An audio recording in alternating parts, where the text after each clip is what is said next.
کیا حضور صلی اللہ تعالی علیہ وسلم قیامت کے دن چند لوگوں کی شفاعت فرمائیں گے؟ اس حوالے سے ارشاد فرما دیں۔ چند لوگوں کی شفاعت نہیں کریں گے، نبی پاک صلی اللہ تعالی علیہ وسلم کی شفاعت تو بڑی عام شفاعت ہوگی۔ پہلی تو شفاعت کبریٰ ہوگی کہ جو پورے حشر کے میدان کے لوگ جتنے ہوں گے وہاں پہ سب کو ملے گی، اور وہ یہ ہوگی کہ جب حساب کتاب ہی شروع نہیں ہو رہا ہوگا اور لوگ اپنے ہی پسینوں میں بعض ڈوب رہے ہوں گے، بعض کے سینے تک پسینہ ہوگا، اور لوگ یہ تمنا کریں گے کہ ہمیں جہنم میں پھینک دیا جائے، یعنی وہ سمجھیں گے کہ شاید وہاں کچھ نہیں ہے، جہنم میں اتنی سزا نہیں، ہمیں وہاں پھینک دیا جائے، اس مشقت سے ہم نکل آئے۔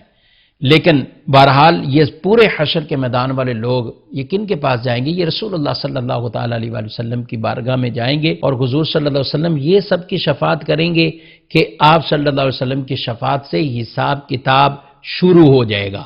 یہ وہ شفاعت ہے کہ جو مسلمان کو بھی ملے گی اور ان معنوں میں کافروں کو بھی ملے گی کہ حساب کتاب شروع ہو جائے گا، اب آگے فیصلہ ہونا۔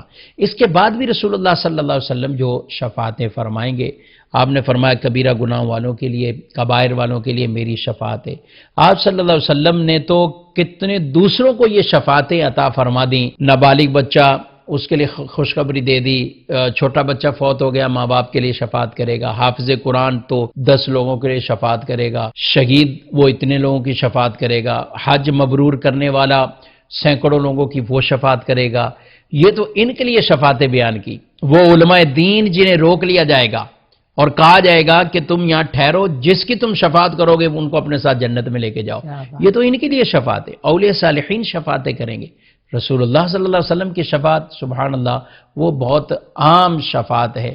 حضور صلی اللہ علیہ وسلم جب وہاں چاہیں گے، اور وہ کیا خوبصورت منظر ہوگا کہ میرے آقا صلی اللہ علیہ وسلم نے فرمایا کہ جب میں طویل ایک سجدہ اللہ کی بارگاہ میں کروں گا تو رب فرمائے گا ارفع راسک، اپنا سر اٹھاؤ اور مانگو، سل تعطا واشفع تشفع، مانگو عطا کیا جائے گا، شفاعت کرو شفاعت کی جائے گی۔ نبی پاک علیہ السلام نے فرمایا اللہ نے مجھے یہ اختیار دیا ہے کہ میری آدھی امت بغیر حساب کے اللہ بخش دے یا شفاعت، تو دونوں میں سے کیا لینا ہے؟ تو حضور علیہ السلام فرماتے ہیں میں نے یہ آپشن اختیار کیا کہ شفاعت لے لوں، کیونکہ ادھر تو آدھی امت ہے اور ادھر شفاعت ہے، شفاعت سب کے لیے عام ہے کہ جس کے لیے چاہیں گے۔